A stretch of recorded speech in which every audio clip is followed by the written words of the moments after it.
Happy birthday মামা।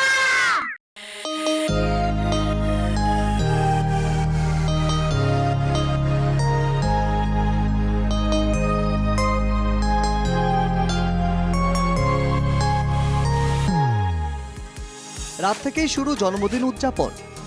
মুখ্যমন্ত্রীর বাসভবনে রাতে অনুরাগীর ভিড়। মুখ্যমন্ত্রীর জন্মদিন বলে কথা, রীতিমতো উন্মাদনা। অনুরাগীরা ব্যস্ত, কেউ সেলফি তুলছেন, কেউ বা আবার নিজের আঁকা ছবি তুলে দিচ্ছে। লাচিতের মূর্তি, গদা, সরাই নিয়ে এসেছেন কেউ কেউ। সব মিলিয়ে উৎসব মুখর পরিবেশ মুখ্যমন্ত্রীর বাসভবনে। মুখ্যমন্ত্রীকে জন্মদিনের শুভেচ্ছা জানাতে কয়েক হাজার লোক দিশপুরে।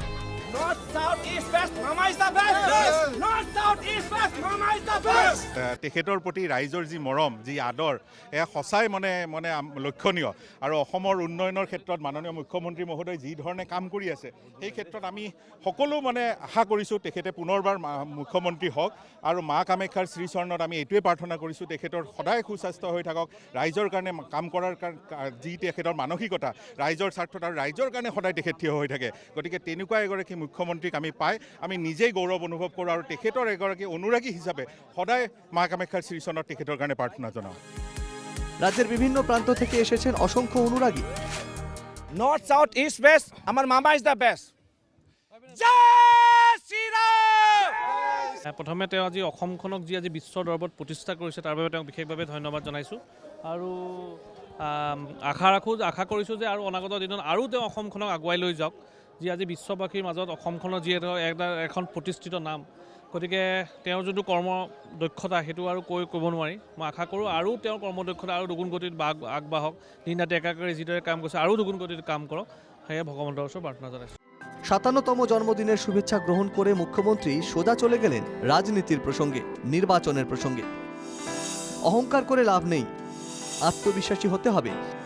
আগের বারের চেয়ে এবার আরো ভালোভাবে জিতবো, এই আত্মবিশ্বাস আছে। আরো ৫ বছর রাজনীতিতে থাকার প্রয়োজন আছে।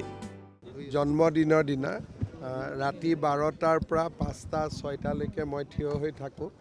বিশেষকৈ মোৰ সমষ্টিৰ আৰু যিখিনি মানুহৰ লগত ব্যক্তিগত পৰিচয়, তেওঁলোক আজিৰ দিনটোত আহে আৰু মই যিমান পাৰোঁ চেষ্টা কৰোঁ যাতে সকলোকে খন্তেক সময়ৰ বাবে লগ কৰিব পাৰোঁ। নিৰ্বাচনলৈকে বহুত দিন আছে, অহংকাৰ কৰিও লাভ নাই, কিন্তু আত্মবিশ্বাস থাকিব লাগে। মোৰ এটা প্ৰচণ্ড আত্মবিশ্বাস আছে যে যোৱাবাৰতকৈ এইবাৰ বিজেপিয়ে আৰু বেছি ভালকৈ জিকিব। কিন্তু ভোটটোতো মানুহে দিব, গতিকে ইয়াত অহংকাৰৰ স্থান নাই। আত্মবিশ্বাস থাকিব লাগে ৰাজনীতি কৰা মানুহৰ, কিন্তু পৰিশ্ৰম আৰু কষ্টও থাকিব লাগে। গোটেইবিলাক লগ লাগিলে ৰিজাল্টটো হ'ব। জন্মদিন উপলক্ষে সকালেই কামাখ্যা দর্শনে গেলেন মুখ্যমন্ত্রী। কামাখ্যা মন্দিরকে নিয়ে একাধিক পরিকল্পনার কথাও জানালেন। কামাখ্যাত ৰোপৱে এটাও হ'ব, কামাখ্যা কৰিডৰৰো প্ৰস্তাৱ চলি আছে। কিন্তু এটা কথা সকলোৱে আমি জানো যে ই এটা প্ৰাচীন মন্দিৰ আৰু নীলাচল পাহাৰখন গোটেই সকলো স্থানতে ইয়াতে কিবা নহয় কিবা এটা মঠ মন্দিৰ আছে। গতিকে ইয়াক উন্নয়নমূলক কাম টকা থাকিলেও নহ'ব, মায়েও কৰিব দিব লাগিব। গতিকে তেনেকৈ যি পাৰোঁ কমিটিয়ে দেৱোত্তৰে আমি লগ লাগি কৰি থাকোঁ। কিন্তু ইয়াত অসুবিধা আছে, বেলেগ মন্দিৰবিলাক মানুহে নিৰ্মাণ কৰে, ইয়াত মা কামাখ্যা নিজে বিৰাজমান হয়। আৰু নীলাচল পাহাৰত ক'ৰবাত যদি অলপ আপোনালোকে ২ টুকুৰ মাটি খুন্দি দিয়ে। এদিকে ৫১৬ সংখ্যক চিলারায় দিবস উপলক্ষে দরঙে উপস্থিত মুখ্যমন্ত্রীকে লাল গোলাপ দিয়ে শুভেচ্ছা জানায় দলিবাড়ি হাই স্কুলের ছাত্রছাত্রীরা। সবাই মিলে কেক কাটা হলো, দেওয়া হলো উপহারও।